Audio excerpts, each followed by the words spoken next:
Hola y bienvenidos a este primer episodio del podcast Talentos Conciencia, iluminando el camino hacia la identificación y la maximización de tus talentos personales. Yo soy Reinaldo Boada y seré su anfitrión durante toda esta emisión. Me complace comentarles que hoy se cristaliza una parte de un bellísimo proyecto de divulgación de la teoría talentista gracias al apoyo de la Northern International University y de la Escuela de Negocios Neurocoach Ancestral, ambas con sede en la ciudad de Barcelona, España, y con la cual compartiremos con todos ustedes muchísima información pertinente y novedosa acerca de los talentos personales. Todo ello apoyados en el Atlas de los Talentos, que es una obra de mi autoría y en la cual se describen ampliamente 140 tipos distintos de talentos personales. En cada programa conversaremos específicamente acerca de un tipo de talento personal, de sus características más relevantes y de cómo llegar a identificarlos, abordando también aspectos vinculados a la pasión y vocación que los puede acompañar. En fin, el día de hoy conversaremos acerca del talento para la escritura.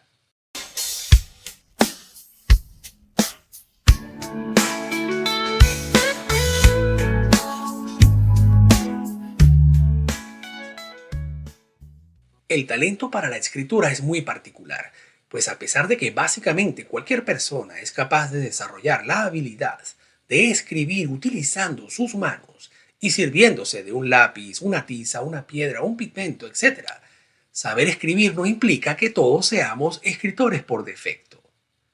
El talento para la escritura está vinculado con todas las actividades que tienen por objeto el utilizar la palabra escrita para comunicar, conservar y transmitir pensamientos e informaciones en un idioma específico.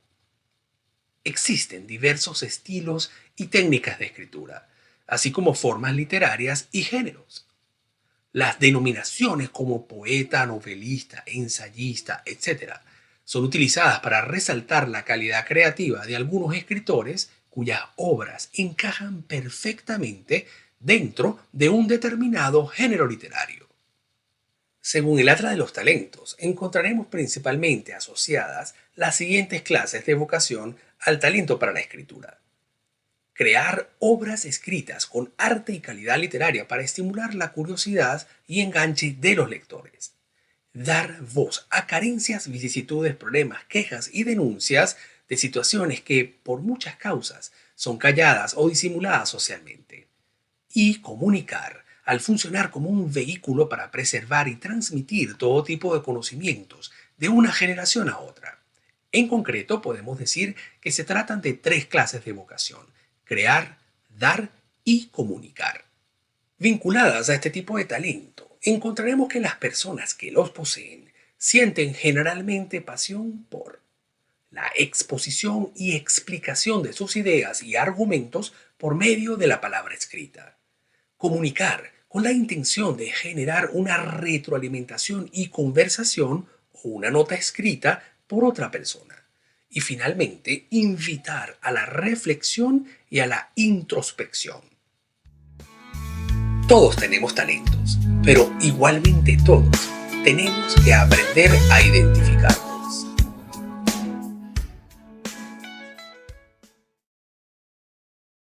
En el programa de hoy tenemos un invitado súper especial. Se trata del escritor y profesor aragonés José Antonio Prades Villanueva, autor de varias novelas, relatos y poemarios, con los cuales ha ganado varios certámenes literarios, así como el premio de la Asociación Española de Directivos de Empresa por un artículo sobre el futuro de la gestión de personas. Se desempeñó por mucho tiempo como profesor en una de las más reconocidas escuelas de negocios de España, dictando cursos en programas de gestión de recursos humanos, evaluación según competencia, liderazgo, entre otras, así como talleres literarios y cursos in company. También ha sido coach, tutor y mentor de jóvenes con talento como directivo en grandes empresas. Actualmente cursa una maestría en Filología Aragonesa y es miembro activo de la Asociación de Escritores de Zaragoza. José Antonio, es un privilegio tenerte como invitado especial, pues desde que te conozco Me has apoyado con palabras y consejos plenos en sabiduría y cariño. Con ustedes, José Antonio Prades.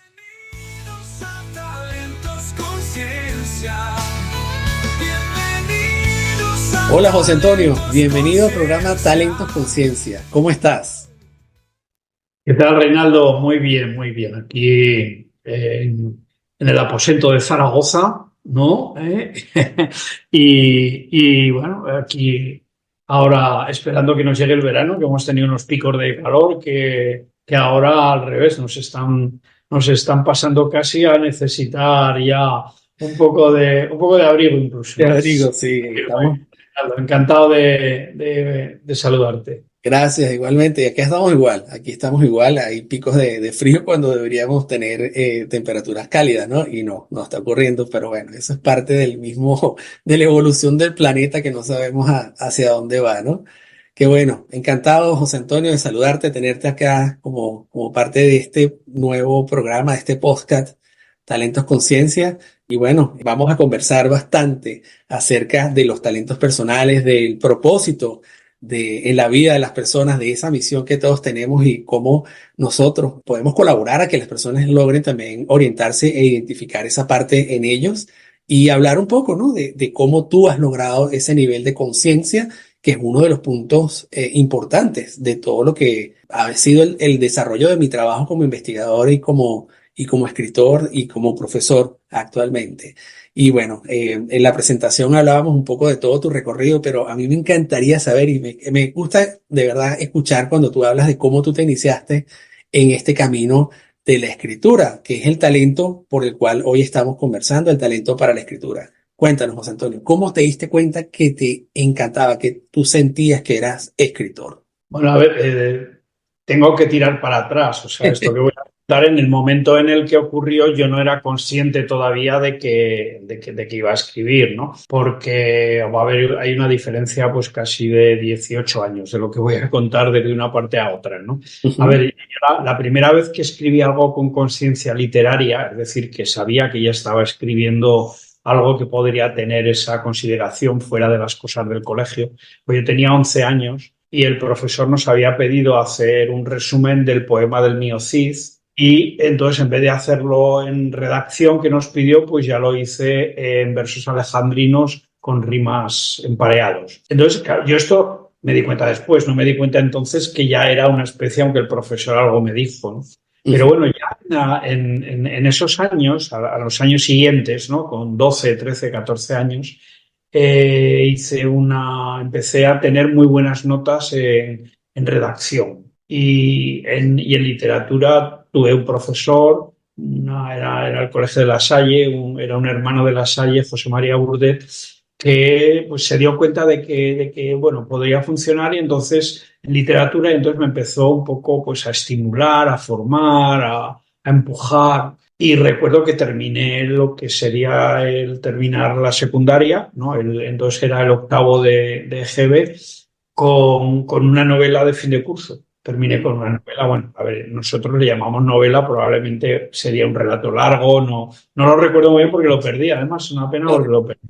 Era una mezcla acababa de leer Odessa, de Frederick Forsyth, que iba buscando judíos por Argentina, Ujú. y Eichmann, me parece que se llamaba entonces, bueno, junté 3 o 4 cosas que había leído, no fue totalmente original, pero bueno, ya se puede decir que ahí hubo, digamos, un proyecto literario, ¿no? Estas dos cosas fueron. Después, a continuación, pues, saliendo con un grupo de chicas, ya te hablo, pues con 15, 16 años, una de ellas llevaba una poesía en la cartera que la sacó en un momento determinado, la leyó, que la había titulado a él, ¿no? Era un poco, pues, tema romántica adolescente, bueno, en fin. Ujú. Bueno, a mí me llamó la atención y escribí una redacción que la titulé a ella, que luego además, pues, me sirvió para, pues, tener más contactos con otras chicas, ¿no? En Oh. la época de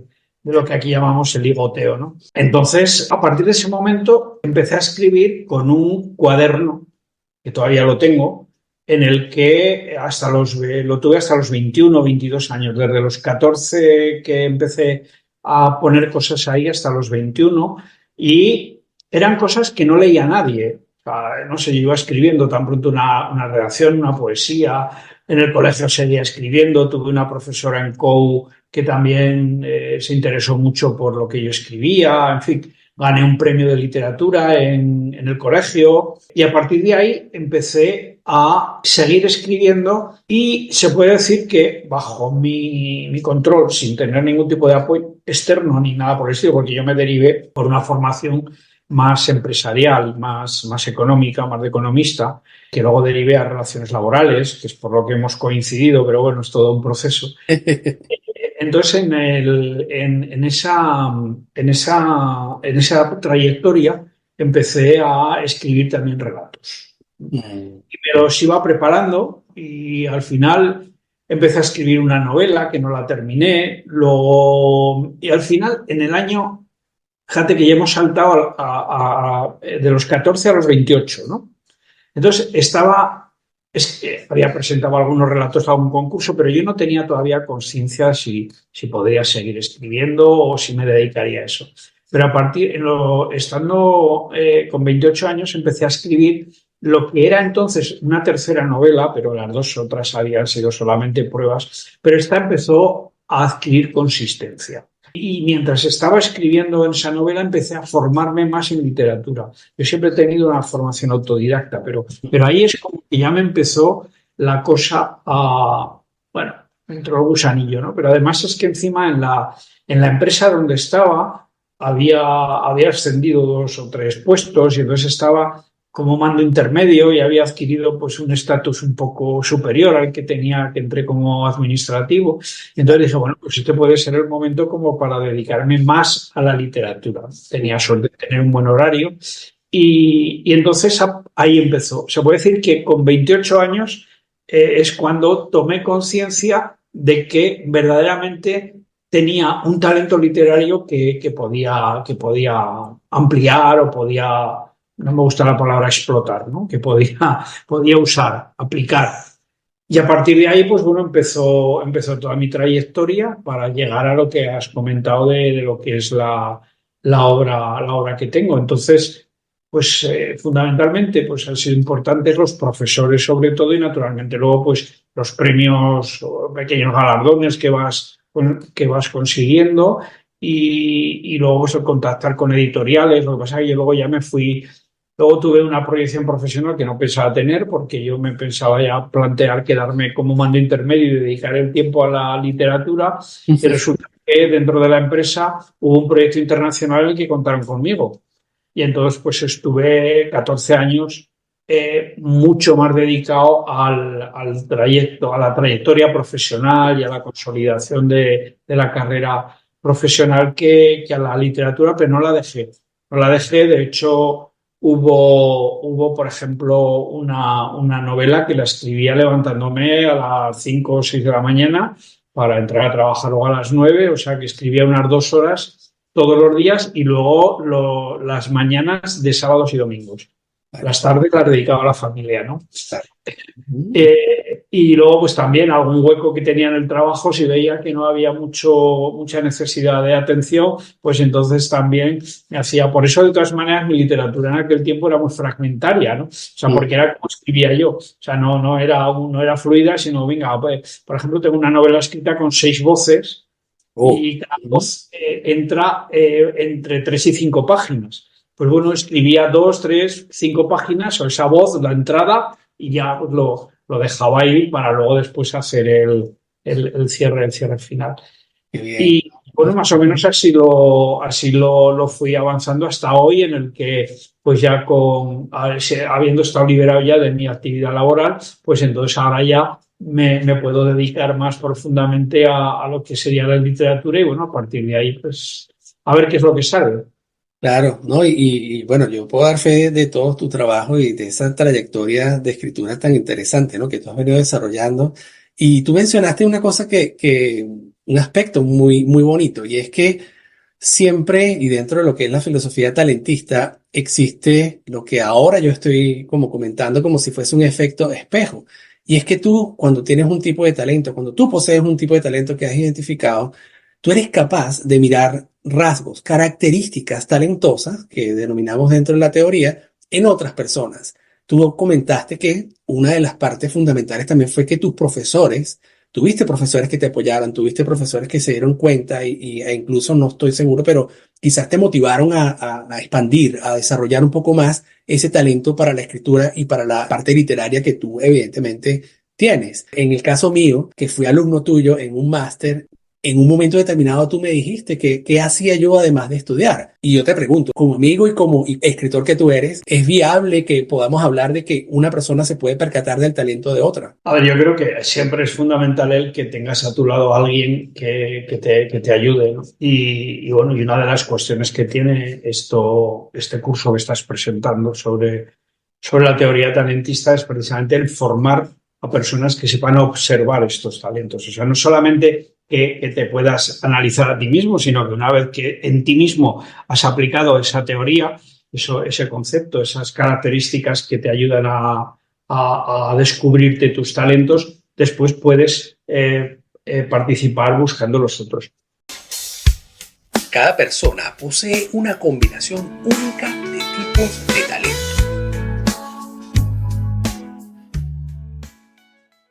Hablemos un poco acerca de un tema que es parte de la identificación de los talentos, que es lo que está relacionado con la pasión o las pasiones de las personas y también el aspecto vocacional, el aspecto de sus vocaciones. Parte de lo que es la identificación de los talentos está digamos, del proceso científico de identificar los talentos, está en encontrar esos ápices, ¿no? La punta de lo que significa reconocer cuáles son tus pasiones y qué es lo que te motiva a nivel de sentir que tú tienes una vocación que tú puedes seguir y orientarte definitivamente hacia encontrar, darle un significado a ese propósito que definitivamente todos tenemos en la vida. Cuéntanos, José Antonio, ¿qué nos puedes decir de toda esa parte de vocación, pasión y propósito que tú has logrado identificar y que tú definitivamente has logrado orientarte en tu vida, ¿no? Antes de contestarte, te haré una puntualización que para mí, desde mi punto de vista, es muy importante, ¿no? Una Ujú. puntualización terminológica y también una cuestión psicológica, ¿no? Y es, en primer lugar, que yo no soy partidario de que haya pasiones. Sí. Parece que estoy fuera de onda, ¿no? O que es políticamente incorrecto hablar de esto porque parece que todo el mundo nos empuja a que tengamos pasiones. Ujú. La pasión es peligrosa porque a través de la pasión puedes ser manipulado y dominado, ¿no? Quien conozca tus pasiones conoce tus debilidades, ¿no?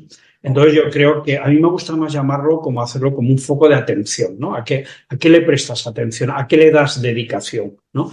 Pero siempre desde el punto de vista de que ese tipo de actividad no te domine, ¿no? Vale. Porque el mundo tiene muchas actividades y entonces generalmente cuando te pones con pasión en cualquier actividad, la práctica demuestra que en la mayoría de los casos, no siempre, pero en la mayoría de los casos, viene el bajón anímico y te desaparece. O sea, Vale. Ujú. entonces, hay que intentar, yo creo que enfocarlo desde el punto de vista de que a qué es a lo que le quieres tener dedicación, a qué es a lo que estás dispuesto a hacer dejando otras cosas, ¿no? Es decir, a qué quieres renunciar. Digamos que ese sería un poco el análisis inicial para decir a qué me quiero dedicar. Y entonces, en el momento que eso lo tienes planteado, generalmente es el primer paso para poder descubrir cuál es tu talento, para qué estar dotado, ¿no? Ujú. ¿Por qué? Hay cuestiones que yo creo que van, bueno, ahora la neurociencia está trabajando mucho en eso, ¿no? Pero vamos a decir que son intuitivas. Hay muchas veces que las hipótesis que después se validan científicamente vienen producto de una intuición previa, claro, que es la que Vale. marca la hipótesis, ¿no? Entonces, este tipo de cuestionamiento es fundamental el tenerlo siempre muy presente. Es decir, nosotros estamos en esta vida, por decirlo de alguna manera, en esta existencia, eh, para desempeñar una misión. Ujú. Entonces, en el momento que desempeñamos, que sabemos, es lo difícil encontrarlo, ¿no? Pero normalmente, si somos conscientes de que eso lo vamos a encontrar, es más fácil que lo encontremos. Y además, tiene una validez absoluta, digamos, o una importancia absoluta, el hecho de que lo encontremos, porque el camino a la felicidad pasa por esa vía. Claro, definitivamente. Es decir, en la medida en la que tú estás haciendo lo que tienes que hacer, pero no por obligación, sino por devoción, por vocación, que lo has nombrado tú antes, a partir de ahí encuentras esa sensación de para qué estás en esta vida, ¿no? O sea, es el sentido de la vida, esas típicas preguntas que nos hacemos en algún momento de nuestra vida, ¿no? ¿Qué hago yo aquí? Pues entonces esa puede ser una de las vías para poder encontrar esa felicidad que hablamos. Y una vez que tú tengas detectado la misión, seguro, seguro, seguro que si lo tienes bien encontrada, corresponde con tus talentos innatos. Claro, claro. Seguro. Entonces, a partir de ahí, es que todo fluye. Claro. Yo no soy partidario en la vida, también voy a decir ahora una burrada, que yo no soy partidario en la vida de los esfuerzos, ¿no? Y de las dedicaciones exclusivas y de las horas y de meter horas y del sacrificio y de no sé qué. Desde luego, cuando tienes que cultivar el cuerpo para un deporte y quieres conseguir unas marcas, no te queda más remedio, desde luego. Pero hablo del devenir de la vida, ¿no? El devenir de la vida no debería suponer ningún esfuerzo. Nosotros no deberíamos venir aquí a sufrir. Deberíamos venir a alcanzar la felicidad. Y alcanzar la felicidad a través del amor solamente se produce cuando sabes qué es lo que tienes que hacer en esta vida. Porque, ojo, una misión verdadera solamente se produce, o sea, es misión cuando está dada a ayudar a los demás. A los demás, claro. Ese es el planteamiento. Es decir, en el momento que lo encuentras, es que, a ver, hoy en día que estamos tan mediatizados por las posesiones, por lo económico, por lo dinerario, por el poder, por todo esto, verdaderamente está demostrado perfectamente, y todo el mundo lo sabe, pero agachamos la cabeza como y la metemos en tierra como los avestruces, que lo que verdaderamente te reconforta es cuando tú estás trabajando para ayudar a los demás a sufrir menos, gozar más o alcanzar la felicidad. Ponle lo que quieras. Claro. En cualquier caso, se trata de intentar a que la persona que esté al lado tuyo, o personas o grupos o colectivos, estén mejor que antes de estar contigo. Claro. En la medida en la que eso eres capaz de canalizarlo, y para eso están los talentos son herramientas, son instrumentos para esta vía fundamental. Entonces, en el momento en el que alguien te ayude a encontrar tu misión o a localizar tus talentos, está contribuyendo a que alcances la felicidad. Fíjate qué bonito. Wow, qué belleza. Gracias, José Antonio. A ver, es que yo creo que con esta argumentación tan sencilla, ¿no? Estamos empezando a aprender a vivir mejor. Claro, claro. Casi nos estamos haciendo budistas, ¿no? Que el budismo tiende a eliminar el sufrimiento.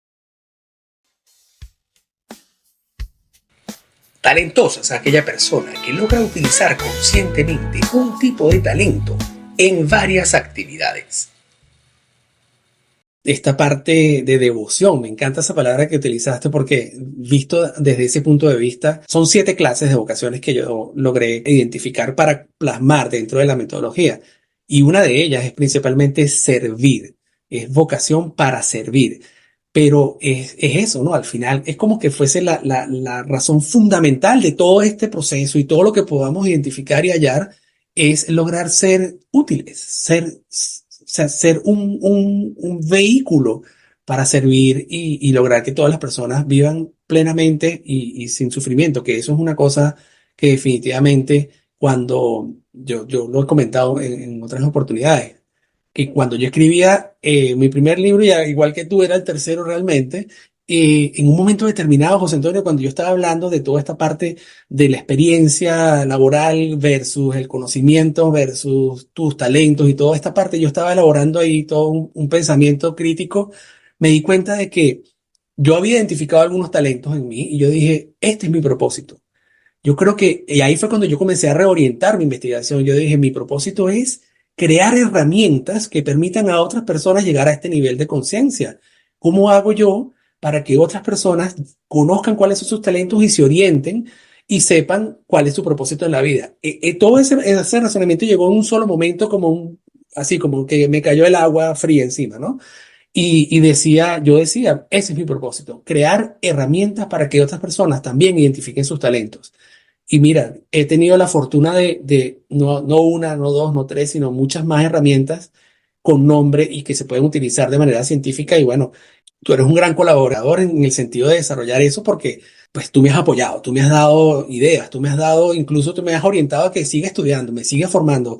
Ese tipo de ayuda que hablábamos al principio o anteriormente es fundamental. Cuando una persona logra guiarte y te dice, sigue, que vas bien, el espaldarazo, ¿no? El golpecito en la espalda hace falta. Y en eso yo creo que los padres, los representantes, tenemos que ser conscientes de que no todas las personas tenemos los mismos tipos de talentos y no podemos tampoco pretender que uno de nuestros hijos va a ser un deportista famoso cuando al chico le gustan las letras. Al contrario, tenemos que ser hábiles y tenemos que estar formados para decir, oh, este es un chico de letras, vamos a apoyarlo.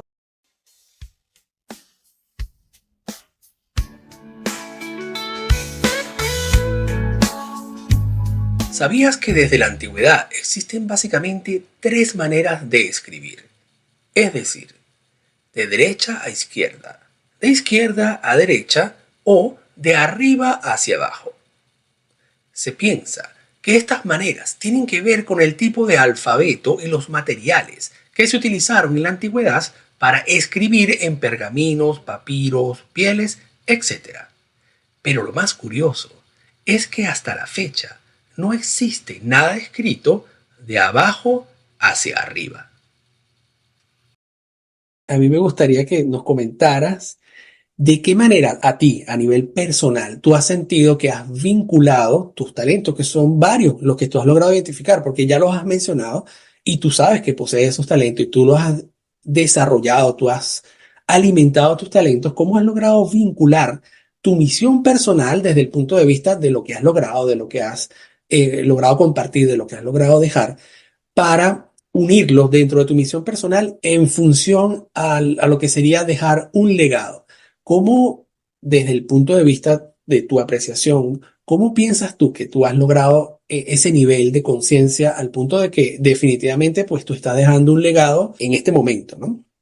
A ver, puedo decir que he sido consciente de esto que estás diciendo, entonces por lo tanto ha sido más fácil. Ujú. En el momento que tienes una cuestión presente, pues entonces es mucho más fácil el bajar la tierra o hacer práctica, ¿no? A ver, mira, yo recuerdo que en el año 2000, que tú lo conoces esto que voy a contar, porque lo vimos en el máster, en el curso en el que hacía yo de profesor, hay una teoría que desarrolló Richard Barrett, un consultor norteamericano, basándose en la pirámide de Maslow de las necesidades, en el que la pirámide de Maslow en realidad pues, tiene tres tipos de necesidades que se deben ir cumpliendo paulatinamente dentro de la vida, que algunas veces no llegas ni siquiera a la de arriba, que van pasando en las físicas, las emocionales y las mentales. Y entonces, curiosamente, lo que a mí me llamó la atención y por lo que investigué más, es que empezó a hablar de necesidades espirituales. O sea, hablar de necesidades espirituales dentro de una teoría de empresa, una teoría de aplicación en la empresa, pues resulta muy llamativo, porque parece que son dos conceptos que siempre han estado absolutamente diferenciados. ¿Por qué? Porque la empresa tiende a la supervivencia a través de la consecución de resultados económicos, Ujú. ¿no? Y verdaderamente lo material es lo más alejado que hay de la espiritualidad, En ¿no? espiritual. Entonces, el planteamiento de Richard Barrett a mí me pareció muy interesante porque parte de que, partiendo de una necesidad espiritual, puedes conseguir muchos mejores resultados económicos. Claro. Claro, para eso tienes que tener la conciencia preparada. Entonces, él en su teoría habla de 7 niveles de conciencia organizacionales. Esto me ha venido ahora al recuerdo para contarlo, porque la última conciencia, digamos, la fundamental, es la conciencia de servicio, que lo Ujú. estabas comentando tú ahora. Entonces, la conciencia de servicio está relacionada con un comportamiento muy básico, ahora que lo vamos a contar, claro, para poder, que generalmente lo sencillo es lo más complicado de encontrar, ¿no? Es ser útil. Es decir, Richard Barrett añade 3 niveles a los de Maslow, que son los siguientes. La conciencia de misión, que era de lo que estamos hablando, y que te anima a abrazar una causa. Otra es la conciencia de contribución, que te anima a dejar huella, que es por lo que ha empezado esta pregunta, ¿no? Vale. Y luego el nivel 7, el más alto, es la conciencia de servicio, que es ser útil. Según la teoría de Richard Barrett, en el momento en que cada empresa consigue ir subiendo escalones en estos niveles de conciencia como ente colectivo, ¿no? Más, y él lo ha demostrado, ha hecho estudios para ello, ha encontrado mayor nivel de ingresos económicos, mayor nivel de valor en bolsa, pero lo más importante, mayor duración de las empresas. Las empresas que se basan en cubrir necesidades físicas, es decir, ganar mucho dinero, ganar mucho dinero, ganar mucho dinero, al final no suelen durar más de 5 o 10 años. En cambio, las empresas que tienen lo que también, y ahora este concepto es muy interesante porque se está aplicando mucho de sostenibilidad o sustentabilidad en el lenguaje más latinoamericano, y a su vez también, que tiene mucha relación con la responsabilidad social, ¿no? Pasa por llegar a estas necesidades espirituales.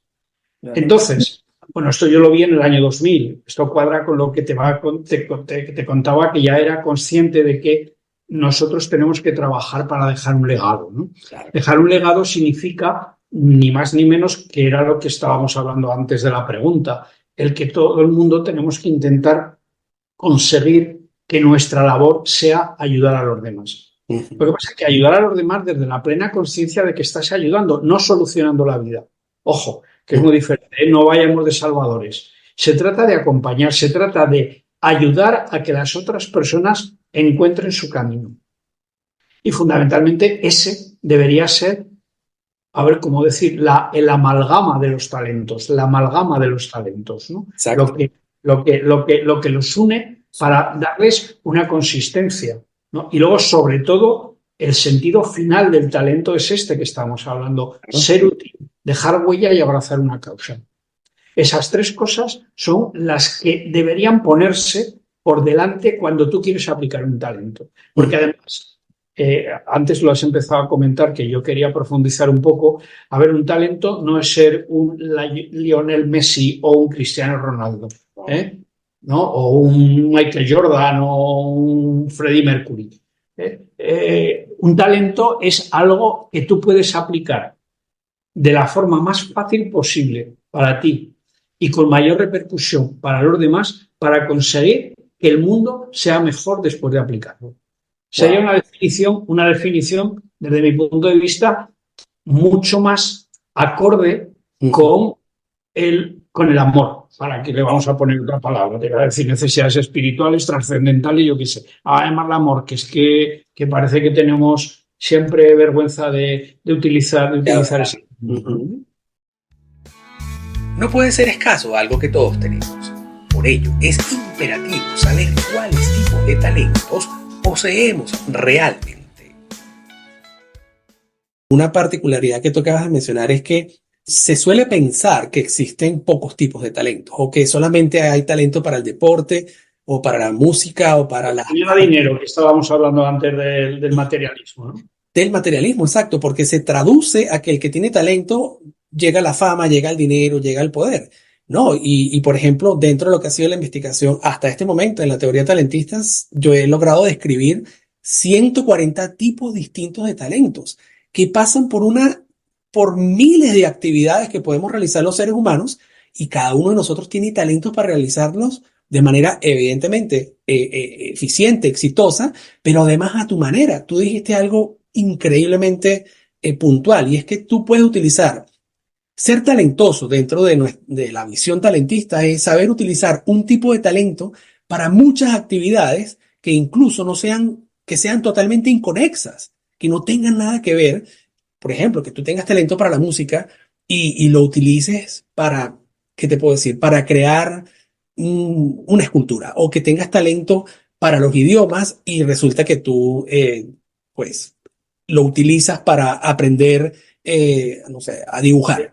Te voy a contar otra anécdota. Yo estuve en la gobernabilidad de un colegio que era una cooperativa de padres, y